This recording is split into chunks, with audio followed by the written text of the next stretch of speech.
से देख लें, ठीक है।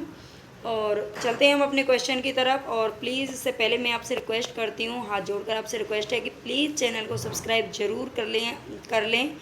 जो भी बच्चे देख रहे हैं वो ज़रूर सब्सक्राइब करें, सारे के सारे बच्चे, उनको करना भी चाहिए। देखो इतनी मेहनत लगती है एक वीडियो बनाने में, पूरा पूरा दिन लग जाता है ना, एक दो वीडियो बनाने में। तो कम से कम आपको भी तो चाहिए कि आप कुछ तो अपनी तरफ से मतलब किसी के लिए कुछ भलाई कर सकते हैं। और ऐसे तो चलते हैं हम अपने क्वेश्चंस की तरफ। निम्नलिखित में से मैथिली शरण गुप्त की रचना नहीं है।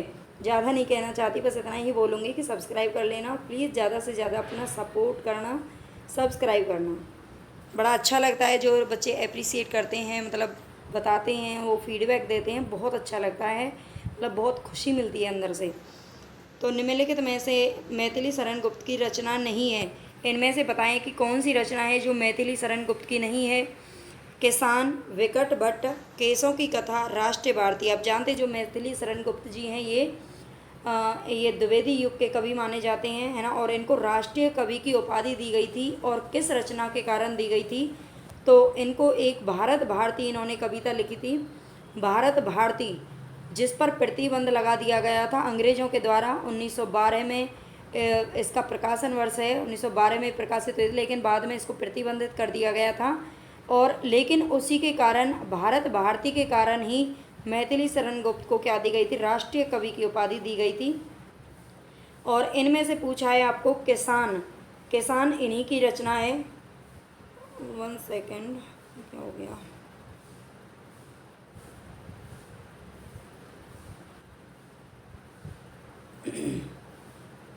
सॉरी भाई। किसान, किसान किसकी रचना है, तो ये मैथिली शरण गुप्त की रचना है। विकट भट्ट भी इन्हीं की रचना है। केसों की कथा इन्हीं की रचना है। लेकिन जो राष्ट्रीय भारती है, राष्ट्रीय भारती मैथिली शरण गुप्त की रचना नहीं है, बल्कि इनकी रचना का नाम क्या था, भारत भारती।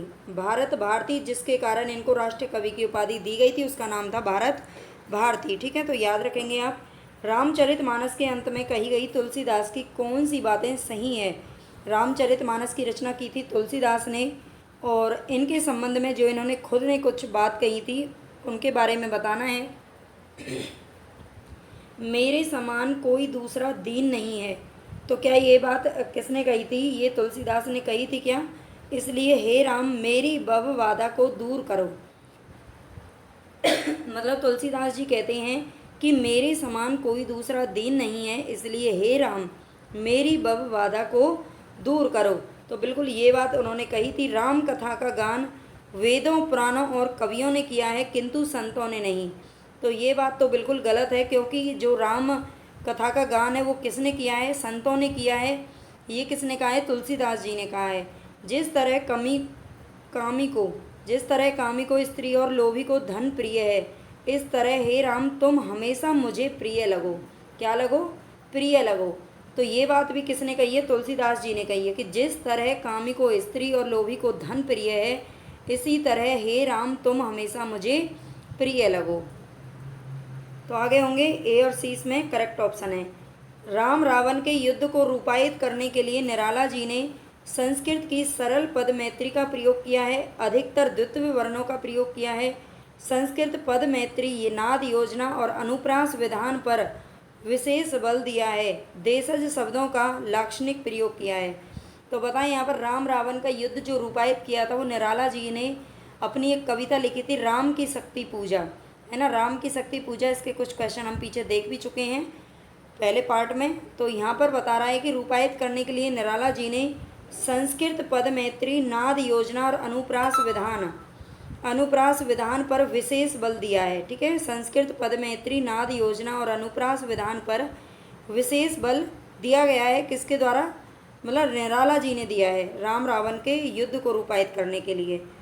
फिर विकल हैं प्राण मेरे, फिर विकल हैं प्राण मेरे, गीत के निहितार्थ कौन है। ये किसका गीत है, ये किसका गीत है, तो ये महादेवी वर्मा का है। फिर विकल हैं प्राण मेरे,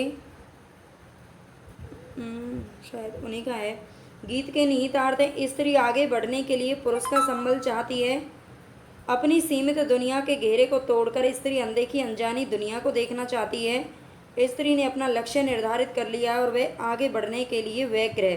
क्या है? आगे बढ़ने के लिए व्यग्र है। अपनी यात्रा के तिमिर आच्छन्न हो जाने की कल्पना करके स्त्री अकेली यात्रा आरंभ नहीं करना चाहती। ऐसा नहीं है, स्त्री अकेला यात्रा करती है और कर सकती है और कर भी रही है ना। तो स्त्री आगे बढ़ने के लिए पुरुष का संबल चाहती है, ये बात बिल्कुल करेक्ट है। मतलब फिर विकल हैं प्राण मेरे, इस गीत के माध्यम से ये सही है। और स्त्री ने अपना लक्ष्य निर्धारित कर लिया है और वह आगे बढ़ने के लिए क्या है? व्यग्र है। ठीक है, तो ये यहाँ तक ये दोनों ही जो ऑप्शन है इसमें वो क्या है? सही हैं, ए और सी, याद रखेंगे आप। नेक्स्ट देखते हैं। यहाँ पर आपको सुमेलित करना है, मतलब कौन किसकी बुक है तो उसके बारे में बताना है, कौन सी जो कविता है वो किसकी है। तो भारतेंदु हरिश्चंद्र, भारतेंदु हरिश्चंद्र की इनमें से कौन सी है जो कविता है? जातीय संगीत। जातीय संगीत किसकी है? भारतेंदु हरिश्चंद्र की। महावीर प्रसाद द्विवेदी जी ने लिखा था कवि और कविता। हजारी प्रसाद द्विवेदी मेरी जन्मभूमि। और विद्या निवास मिश्र की है फागुन दुई रे दुना, फागुन दुई रे दुना। ठीक है, ये किसकी है? विद्यानिवास मिश्र की है।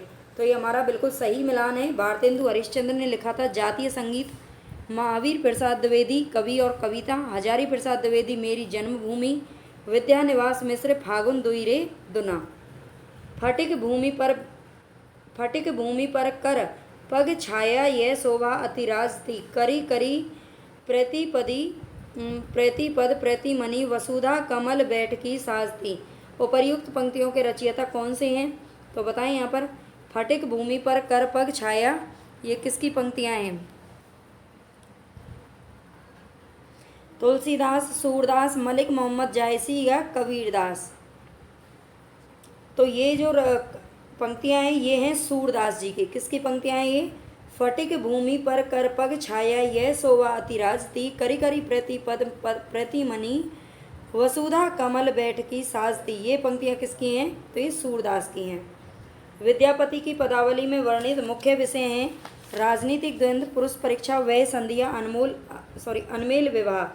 तो बिल्कुल इसमें वय संधि और अनमेल विवाह के बारे में वर्णन किया गया है। विद्यापति की जो पदावली है और ये मैथिली भाषा में लिखी गई है, ये भी ध्यान रखना। इसी पदावली के आधार पर ही इनको मैथिल कोकिल की उपाधि दी गई थी। किसकी उपाधि दी गई थी? मैथिल कोकिल की उपाधि दी गई है पदावली के आधार पर ही, क्योंकि ये मैथिली भाषा में लिखी गई है।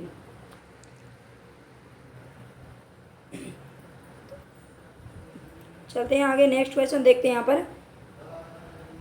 रामचंद्र शुक्ल के हिंदी साहित्य का इतिहास में दर्ज अष्टछाप के आरंभिक 4 कवियों का सही अनुक्रम है। तो सबसे पहले आपको पता होना चाहिए अष्टछाप ये क्या है।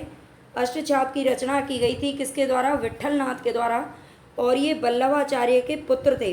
कौन थे? वल्लभाचार्य के पुत्र थे, है ना। और इसकी जो स्थापना है ये किसके आधार पर की थी? तो 4 शिष्य थे वल्लभाचार्य के और 4 शिष्य थे किसके? विट्ठल नाथ जी के। मतलब अपने पिता के 4 शिष्यों को लिया और अपने खुद के जो 4 शिष्य थे उनको लेकर के उन्होंने अष्टछाप यानी कि 8 कवियों की जो भी रचनाएं या उनके बारे में, जीवन काल के बारे में इन्होंने लिखा था, उसको कहा गया था अष्टछाप। तो इसमें जो ये चारों के चारों हैं, ये ध्यान रख लेना, ये वल्लभाचार्य जी के क्या थे? शिष्य थे। अब इनका सही अनुक्रम आपसे पूछा है। तो सबसे पहले इसमें सबसे बड़े कौन थे? तो ये थे सूरदास। कौन थे? सबसे बड़े थे सूरदास। इनसे जो छोटे थे वो थे नंददास, और इनसे छोटे थे डी कृष्णदास, और सबसे छोटे थे परमानंद दास। ठीक है, ये ध्यान रखना, BADC। सबसे छोटे कौन थे? परमानंद दास, और सबसे बड़े थे सूरदास। इन दोनों को आप याद रख लेना, और बाकी नंददास कृष्णदास बीच में आ ही जाएंगे। और इनमें ये भी ध्यान रख लेना, जो कृष्णदास थे इनको जो मंदिर था, मतलब एक मंदिर था श्रीनाथ जी का मंदिर, उसमें इनको मतलब कीर्तन वगैरह और वो सब करने के लिए वहाँ पर ये रहते थे। तो कृष्णदास जी जो थे वो मंदिर का जो भी लेखा जोखा, मतलब एक अकाउंटेंट जो होता है ना, उस प्रकार का जो कार्य था वो किसको सौंपा गया था? तो कृष्णदास जी को दिया गया था। ठीक है, ये भी ध्यान रख लेना। सुखिया सब संसार है, खावे अरु सोवे, दुखिया दास कबीर है, जागे अरु रोवे। इस कविता के सही प्रतिपाद्य कौन से हैं? संसार के सभी लोग भौतिक रूप से सुखी और समृद्ध हैं, आर्थिक दबाव के कारण कबीर दुखी था, तो ये बात तो गलत है।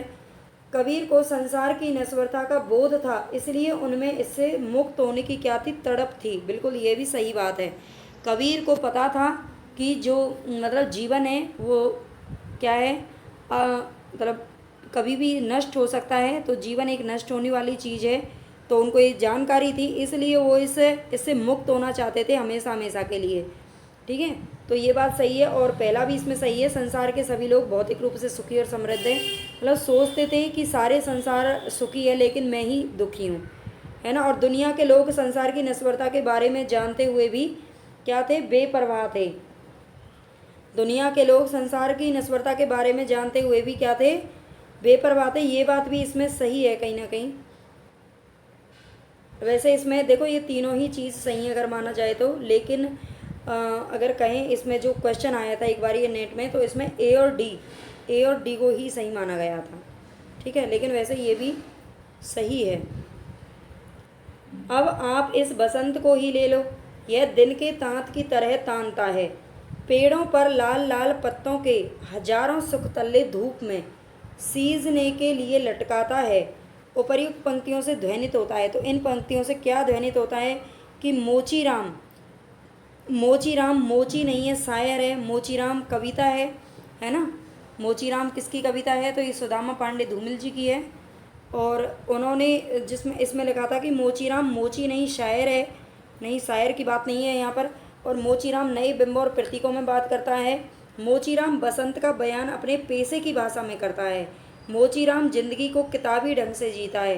तो ऐसा कुछ नहीं है, ये मोचीराम बसंत का जो बयान है ना वो अपने पेशे की भाषा में कर रहा है। ठीक है, अपने पेशे की भाषा में कर रहा है बसंत का बयान, ये ध्यान रख लेना। नेक्स्ट चलते हैं। इससे पहले मैं आपको एक बार याद दिला देती हूँ। देखो जो बच्चे नए आए हैं शायद उनको नहीं पता हो, आप एक वीडियो से ही मतलब आइडिया मत लगा लेना। बाकी पीछे प्लेलिस्ट बनी हुई है, उनसे आप अच्छा रिवीजन कर सकते हैं। यूजीसी पेपर फर्स्ट की अगर आप तैयारी करना चाहते हैं तो रिवीजन के लिए बहुत ही अच्छा मैंने कंटेंट डाला हुआ है, आप एक बार प्लेलिस्ट ज़रूर चेक कर लेना। और हिंदी साहित्य की भी आपको हिंदी के जो भी आपके सिलेबस में उपन्यास कहानी वो सब लगे हुए हैं, तो उनसे भी रिलेटेड मैंने कुछ वीडियोस डाल रखी हैं। अब तो ये लास्ट टाइम चल रहा है तो हम एमसीक्यू कर रहे हैं, उससे पहले मैंने वन लाइनर में और कुछ थ्योरी बेस्ड भी क्लासेस ली थी, तो आप एक बार वहाँ से ज़रूर चेक कर लेना और पढ़ लेना। ठीक है, अच्छे से आपका रिवीजन हो जाएगा। और ज़्यादा से ज़्यादा जो टाइम आपके पास बच रहा है, इसमें देखो आज 15 अगस्त भी है और रक्षाबंधन भी आ रहा है, लेकिन आपको सबसे ज़्यादा फोकस अपने पेपर पे रखना है, अपने रिवीजन पे रखना है। ठीक है, और जिन्होंने सब्सक्राइब नहीं किया है प्लीज़ सब्सक्राइब ज़रूर कर लेना। सिर्फ नए बच्चे ही नहीं बल्कि जो पुराने जुड़े हुए हैं सब तो सब्सक्राइब नहीं करते। आधे से ज़्यादा बच्चे होते हैं जो सब्सक्राइब करते ही नहीं हैं, बस देख लेते हैं। तो प्लीज़ ऐसा ना करें, सब्सक्राइब ज़रूर कर लें ज़्यादा से ज़्यादा। तो चलें नेक्स्ट क्वेश्चन की ओर। नेक्स्ट क्वेश्चन है हमारे यहाँ पर, करो मोहम्मद साहब बखानू, सूरज है दिल्ली सुल्तानू, धर्म पंथ जग बीच चलावा, निवर न सवरे सो दुख पावा। करो मोहम्मद साहब बखानू, ये पंक्तियाँ किस सूफी कवि की हैं? मलिक मोहम्मद जायसी, नूर मोहम्मद उस्मान या कुतुबन। तो बताएं ये कविता, ये जो पंक्तियाँ दे रखी हैं यहाँ पर, करो मोहम्मद साहब बखानू, सूरज है दिल्ली सुल्तानू, ये किसकी हैं? मलिक मोहम्मद जायसी की हैं। मलिक मोहम्मद जायसी ने ये वाली पंक्तियाँ लिखी हैं। काम मंगल से मंडित श्रेय, सर्ग इच्छा का है परिणाम, तिरस्कृत कर उसको तुम भूल बनाते हो असफल भवधाम। उपर्युक्त छंद से स्पष्ट है कि प्रसाद ने क्या किया है, काम मंगल से मंडित श्रेय, सर्ग इच्छा का। ये पंक्तियाँ ध्यान रख लेना है किसकी हैं, तो जयशंकर प्रसाद जी की हैं। किसकी हैं? जयशंकर प्रसाद जी की हैं। काम मंगल से मंडित श्रेय।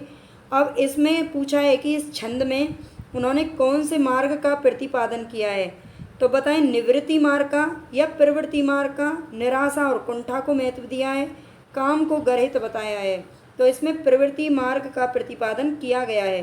ठीक है, काम मंगल से मंडित श्रेय वाली जो पंक्तियां हैं इनमें प्रवृत्ति मार्ग का प्रतिपादन किया गया है। नेक्स्ट क्वेश्चन देखते हैं। डूब बची लक्ष्मी पानी में, सती आग में पेट, जिए उर्मिला करे प्रतीक्षा, सहे सभी घर बैठ, विधि से चलता रहे विधान। ये पंक्तियाँ स्त्री के किस मानसिकता का वर्णन हुआ है? ये जो पंक्तियाँ दी गई हैं इनमें किस मानसिकता का वर्णन हुआ है स्त्री का? डूब बची लक्ष्मी पानी में, सती आग में पेट, जिए उर्मिला, करे प्रतीक्षा, सहे सभी घर बैठ। स्त्री की दुनिया घर तक ही सीमित है। स्त्री सामाजिक विधान को तोड़ने के लिए उद्यत है, या स्त्री अपने दुख को उत्सव धर्मी बनाना चाहती है, या स्त्री विपरीत परिस्थितियों का सामना करने में क्या है, सक्षम है। तो बताएं इसका जो आंसर है वो क्या होगा। यहाँ पर स्त्री की जो दुनिया है वो क्या है, घर की दुनिया घर तक ही सीमित है। स्त्री की दुनिया घर तक ही सीमित है। ये इसमें स्त्री की इस मानसिकता को बताया गया है। यहाँ पर यह आख्यान इतना प्राचीन है कि इतिहास में रूपक का अद्भुत मिश्रण हो गया है। इसीलिए मनु, श्रद्धा और इड़ा अपना ऐतिहासिक अस्तित्व न रखते हुए सांकेतिक अर्थ की भी अभिव्यक्ति करें तो मुझे कोई आपत्ति नहीं। ये कामायनी के बारे में ये कथन कहा गया है। तो ये किसका है, कामायनी के बारे में। नंद दुलारे वाजपेयी, जयशंकर प्रसाद, गजानन माधव मुक्तिबोध या प्रेम शंकर। तो आप जानते हैं जो कामायनी है वो किसने लिखी थी, जयशंकर प्रसाद जी ने लिखी थी। ठीक है, और इसमें 15 सर्ग हैं। 15 सर्गों के आपको जो नाम है वो क्रम अनुसार बिल्कुल याद रख लेना उनको। तो कामायनी के बारे में उपर्युक्त पंक्तियाँ किसकी हैं बताएं। ये जयशंकर प्रसाद ने स्वयं ने ही इन पंक्तियों के बारे में लिखा है। मतलब इन पंक्तियों को उन्होंने खुद ने ही लिखा है कि यह आख्यान इतना प्राचीन है कि इतिहास में रूपक का अद्भुत मिश्रण हो गया है। ठीक है, ध्यान रख लेना, ये लेखक की खुद की वाणी है। आए जोग सिखावन पांडे, ये वाली जो पंक्तियां हैं इनसे संबंधित सही तथ्य क्या है। यहाँ पर गोपियाँ खुश होकर कहती हैं कि पंडित जी हमें ज्ञान देने आए हैं, हमारे परम धाम श्री कृष्ण हैं और हम सब उन्हीं से प्रेम करती हैं। दूध घी और भात खाने से भूख मिटती है, हवा खाने से नहीं। गोपियाँ कहती हैं कि उद्धव जी हमारे गांव में चोर पकड़ने आए हैं। तो ऐसा तो उन्होंने नहीं कहा, मतलब चोर वोर नहीं कहती हैं वो, और ऐसा भी उन्होंने नहीं कहा, बल्कि ये दोनों ही बात इसमें सही है कि हमारे परम धाम श्री कृष्ण हैं और हम सब सखियाँ उन्हीं से प्रेम करती हैं। तो ये सखियों ने कहा था, आप जानते होंगे इसके बारे में। आए जोग सिखावन पांडे, ये भंवर गीत का है, भ्रमर गीत जो सूरदास जी ने लिखा था। और जब उद्धव मतलब कृष्ण जी मथुरा चले जाते हैं और उसके बाद जो सारी सखियाँ और सारे उनके माता पिता सब व्याकुल होते हैं उनसे मिलने के लिए, कृष्ण जी को से मिलने के लिए, उसकी याद में वो रोते रहते हैं।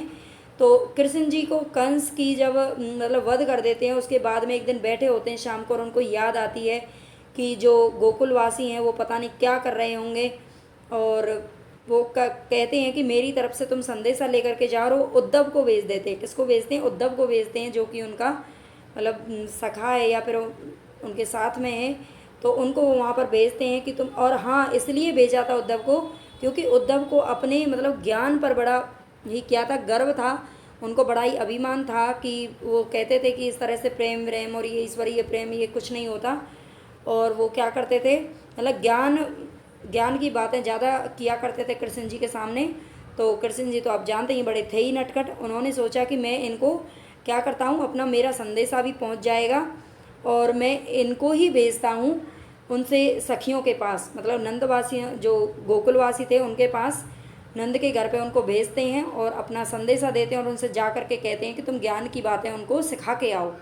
तो उद्धव जी जब जाते हैं तो सखियाँ उनको क्या करती हैं, मतलब आपने अगर पढ़ लिया होगा एक बार इसकी थ्योरी पढ़ लेना, तो उनको इतनी अच्छी मतलब बातें सुनाती हैं और इतना बोलती हैं कि वो बाद में वहाँ से क्या करते हैं, हार करके वापस आते हैं, है ना। तो वो प्रेम से हार जाता है ज्ञान, और ये सही बात भी है कहीं ना कहीं। निरख सखिए खंजन आए, गीत से संबंधित तथ्य, क्या मैंने ऊपर वाले का आंसर बता दिया क्या। तो ये इनके आंसर हैं बी और सी, हमारे परमधाम श्री कृष्ण हैं और हम सब उन्हीं से प्रेम करती हैं। दूध घी और भात खाने से भूख मिटती है, हवा खाने से नहीं मिटती है ना।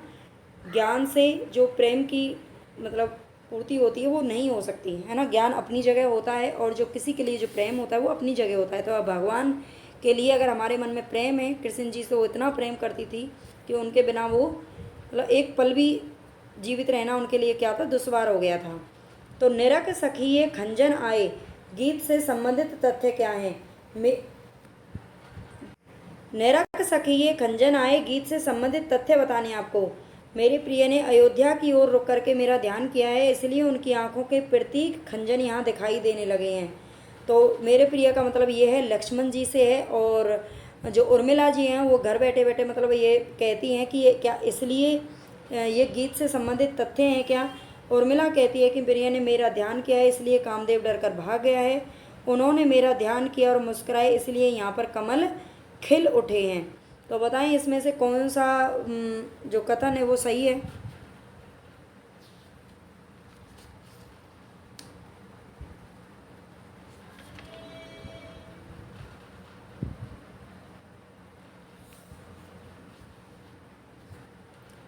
बताइए।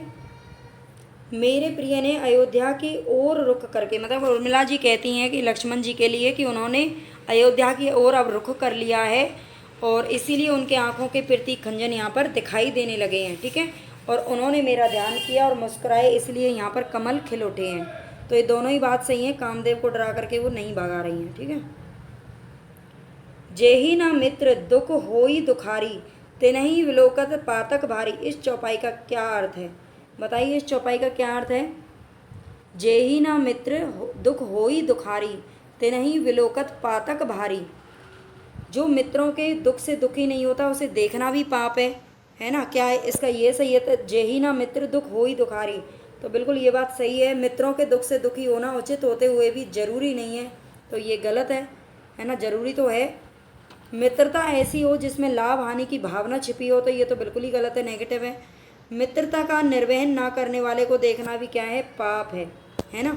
या तो मित्र बनाओ नहीं, और बनाओ तो ऐसे बनाओ जिनके आप चाहे सुख में साथ दो ना दो लेकिन दुख में हमेशा उनके मतलब साथ खड़े रहो, है ना। यही मित्रता होती है। परिवर्तन नामक कविता में सुमित्रा नंदन पंत के अनुसार परिवर्तन क्या है। बताएं परिवर्तन का अर्थ क्या है। परिवर्तन किसकी है। सुमित्रा नंदन पंत की कविता है। तो नायक, नर्तक, निदेशक या विदूषक। तो परिवर्तन का मतलब है नायक। परिवर्तन का मतलब क्या है यहाँ पर, नायक से लेना देना है। इनमें से भिखारी दास की रचनाएं कौन सी हैं। भिखारी दास की रचनाएं बतानी है आपको। काव्य निर्णय, अंग दर्पण, श्रृंगार निर्णय, रस पीयूष निधि। तो इनमें से जो भिखारी दास की रचनाएं वो कौन सी हैं। तो काव्य निर्णय और श्रृंगार निर्णय। जो निर्णय ले रहे हैं वो कौन ले रहे हैं, भिखारी दास जी ले रहे हैं। ठीक है। निर्णय कौन ले रहा है, भिखारी दास जी ले रहे हैं। बाकी अंग दर्पण आप जानते होंगे, रसलीन की कविता रचना है, रसलीन की। और जो अंग रस पीयूष निधि है ये किसकी है, तो ये तोष कवि की है। किसकी है, तोष कवि की। रेवातट समय में वर्णित गजनी नरेश की मुक्ति से संबंधित कौन सी बातें सही हैं। तो पृथ्वीराज ने गजनी नरेश को पुनः युद्ध ना करने की चेतावनी देकर भगा दिया। तो ऐसा कुछ नहीं किया था पृथ्वीराज चौहान ने। अगर ऐसा करते तो शायद वो उन्हीं के हाथों 1 साल बाद नहीं मारे जाते, है ना। गौरी, मोहम्मद गौरी के द्वारा ही पृथ्वीराज चौहान की मृत्यु हुई थी। और एक मतलब तराइन का युद्ध हुआ था 1191 में, जिसमें पृथ्वीराज चौहान की जीत हुई थी और गौरी की हार हुई थी, है ना। और उन्होंने उसे बंदी बना लिया था लेकिन बाद में छोड़ दिया था। अब यही पूछा है कि क्यों छोड़ा था। और बाद में 1192 में 1 साल फिर और अच्छे से जोर शोर से गौरी ने उस पर चढ़ाई की और उसको बंदी बना लिया, लेकिन उसने छोड़ा नहीं था, है ना। उसने छोड़ा नहीं था और पृथ्वीराज चौहान की यहाँ पर क्या चली गई, जान। गजनी नरेश के अमीरों ने दंड स्वरूप हाथी, घोड़े और मणि माणिक्य देकर गौरी को बंदी गृह से मुक्त कराया था। ये बात बिल्कुल सही है ना। उन्होंने मुक्त कराया था। तो उस टाइम पर पृथ्वीराज चौहान अगर लोभ लालच नहीं करते तो शायद मतलब और कुछ साल वो जी सकते थे। नेक्स्ट देखते हैं। सुलह और शांति स्थापित करके पृथ्वीराज ने गजनी नरेश को सम्मान उसके घर भेजा, बिल्कुल भेज दिया था। उन दोनों ने आपस में क्या कर लिया था, सुलह कर लिया था। और नेक्स्ट है यहाँ पर खिज्र खान और दूसरे सुल्तानों के दबाव में आकर के पृथ्वीराज चौहान, सॉरी संतान नहीं है सुल्तान है भाई, सुल्तानों के दबाव में आकर के चौहान ने गौरी को मुक्त कर दिया था। तो ये बात क्या है, गलत है ना। दबाव में किसी के में नहीं था, बल्कि उसने धन धान्य और ले लिया था और उसको वापस भेज दिया था। क्यों पले पीस कर किसी को तू, है बहुत बुरी पॉलिसी तेरी, हम रहे चाहते पटाना ही, पेट तुझसे नहीं पटी मेरी। यह पंक्तियाँ किसकी हैं, बताइए किस रचनाकार की हैं ये पंक्तियाँ। क्यों पले पीस कर किसी को तू, क्यों पले पीस कर किसी को तू, है बहुत बुरी पॉलिसी तेरी। क्या है बहुत बुरी पॉलिसी तेरी, हम रहे चाहते पटाना ही, पेट तुझसे पटी नहीं मेरी। ये पंक्तियाँ किस रचनाकार की हैं? क्या मैथिली शरण गुप्त, अयोध्या सिंह उपाध्याय, महावीर प्रसाद द्विवेदी या फिर लोचन प्रसाद पांडे? तो ये किसकी पंक्तियाँ हैं? अयोध्या सिंह उपाध्याय की ये क्या है? पंक्तियाँ हैं, ये ध्यान रख लेना, ठीक है। पेट वाली जो पंक्तियाँ हैं वो किसकी हैं और पॉलिसी कौन बुरी बता रहा है? अयोध्या सिंह उपाध्याय जी। नीरव मुरली कलरव चुप अली कुलथे बंद नलिन में, कालिंदी बही प्रणय की इस तम में हृदय पुलन में। कालिंदी का अर्थ समझ लेना। कालिंदी किसको बोलते हैं? यमुना को बोलते हैं। तो इस छंद से संबंधित सही भाव है, दुखी और अंधकार में हृदय में प्रेम की कालिंदी प्रवाहित हो उठी। प्रेम में आबद्ध व्यक्ति परम शांति और सुख का अनुभव कर रहा है।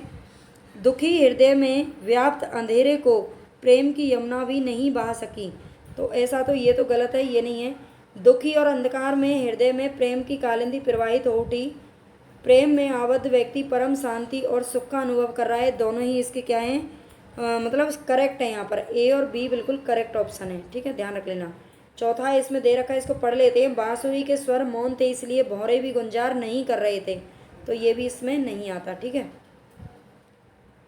सुफल जन्म मोह के गुरु कीना, दुख विसार सुख अंतर दीना, ज्ञान दान मोह को गुरु दीना, राम नाम बिन जीवन हीना। राम नाम बिन जीवन हीना, ये काव्य पंक्तियों के रचयिता कौन है? बताइए।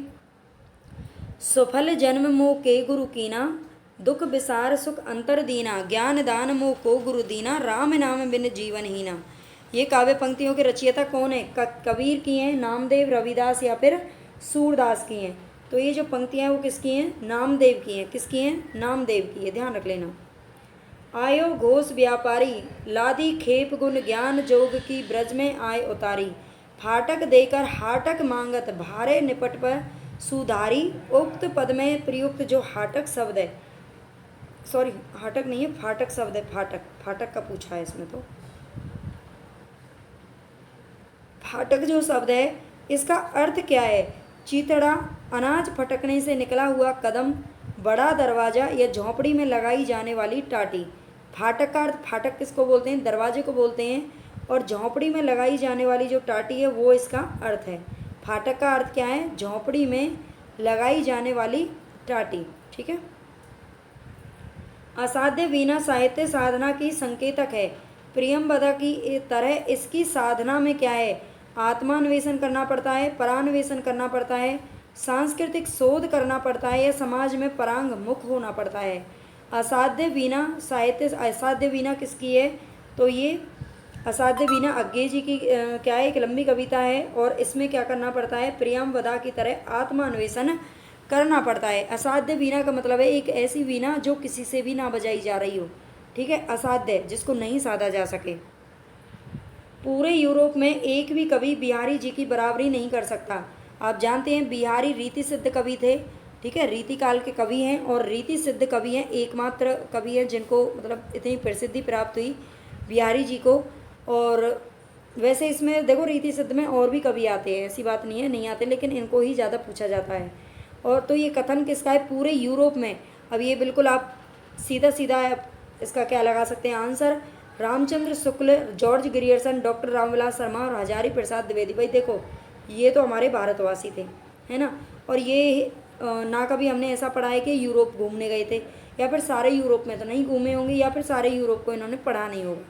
तो यहाँ पर यूरोपवासी कौन थे? मतलब अंग्रेज़ थे ये जॉर्ज ग्रियर्सन, है ना, जिन्होंने एक हिंदी साहित्य की पुस्तक भी लिखी थी, the vernacular literature of Hindustan लिखा था, और 1888 में जिसका प्रकाशन वर्ष था। तो ये बिहारी जी की बराबरी नहीं कर सकता, ऐसा इन्होंने बोला था। किसने बोला था? जॉर्ज ग्रियर्सन ने ये बोला था। बिलग जनी मानव ऊधव प्यारे, वह मथुरा काजर की कोठरी, जे आवहीं ते कारे, तुम कारे सुफलक सुत कारे, कारे मधुप भवारे। उपर्युक्त पंक्तियों में सुफलक सुत का अर्थ क्या है? जो यहाँ पर दे रखा है सुफलक सुत, इसका अर्थ क्या है? तुम कारे सुफलक सुत कारे, कारे मधुप भवारे। उपर्युक्त पंक्तियों में सुफलक सुत का अर्थ क्या है? तो विलग जनी मानव, ये किसकी पंक्तियाँ हैं? ये मतलब सूरदास की पंक्तियाँ हैं, जिन्होंने भ्रमर गीत लिखा था। और ये जब उद्धव उनको समझाने आए थे सखियों को, तो सखियों ने ये वाली बात कही थी उनसे, तुम कारे सुफलक सुत कारे। सुफलक सुत किसको कहा गया है यहाँ पर, है ना? कृष्ण, अक्रूर, उद्धव या भंवरे को कहा गया है? तो ये कहा गया अक्रूर जी को। अभी अक्रूर जी कौन है? अक्रूर जी वो हैं जिनको भेजा था कंस ने और कृष्ण जी को लाने के लिए मथुरा। ठीक है, वो गए थे, नंदगांव गए थे, मतलब गोकुल में गए थे, और वहाँ से कृष्ण जी को अपने साथ ले गए थे। कहाँ ये मतलब कह के कि कंस ने तुम्हें बुलाया है, तुम्हारे मामा जी ने तुम्हें याद किया है, तो ऐसा कह करके वो अक्रूर उनको ले गया था। तो सुपलक किसको कहा गया है यहाँ पर? सखियों ने नाम दिया है सुपलक अक्रूर को। ठीक है, ध्यान रख लेना। और तुम कार्य का क्या मतलब है? यहाँ पर उद्धव को बोला है कि तुम भी कार्य, मतलब ऐसा नहीं है कार्य का मतलब यहाँ पर वो नहीं है रंग उनका काला है, बल्कि उनको कहा गया है कि तुम्हारे दोनों के मतलब मन में क्या है? काला चोर बस रहा है। ऐसा कहने का मतलब है कि मतलब तुम भी हमें यहाँ पर ज्ञान देने आ गए, और अक्रूर ने भी ऐसे ही मतलब हमको ज्ञान की पट्टियाँ पढ़ाकर और हमारे कृष्ण जी को हमसे जुदा कर दिया। एक नार तरवर से उतरी, सर पर वाके पाँव, ऐसी नार कुनार को मैं ना देखूं जाऊं, मैं ना देखूं जाऊं। इस पंक्ति का क्या अर्थ है? क्या मोरनी, कोयल, मैना या आरी? बताइए। ये अमीर खुसरो की पहेलियां हैं। आप जानते होंगे अमीर खुसरो की पहेलियां हमारे सिलेबस में हैं, और ये यहाँ से क्वेश्चन जरूर पूछा जाएगा, तो इनको एक बार अच्छे से पढ़ लेना। तो एक नार तरवर से उतरी, सर पर वाके पाँव, ये किसके बारे में कहा गया है? मैना के बारे में। मैना आप जानते एक पक्षी है, और मैना के बारे में ये वाली बात कही गई है। मलिक मोहम्मद जायसी ने पद्मावत में 12 मासा का वर्णन किस माह से शुरू किया है? 12 मासा का वर्णन देखो 2-3 कवियों ने किया है अलग अलग काल में, और उन्होंने अलग अलग से भी मतलब उससे शुरू किया है। 12 मासा का किस माह से शुरू किया है ये पूछा है, अलग अलग माह से शुरू किया है, तो इसलिए यहाँ पर ये जरूर ये कई बार क्वेश्चन पूछा भी जा चुका है। वैशाख, सावन या चैत्र या आषाढ़? तो ध्यान रखना 12 मासा का जो वर्णन है जायसी ने पद्मावत में किया है आषाढ़ से। आषाढ़, अब चल रहा है श्रावण, और सावन से पहले क्या आया था? आषाढ़। आषाढ़ सा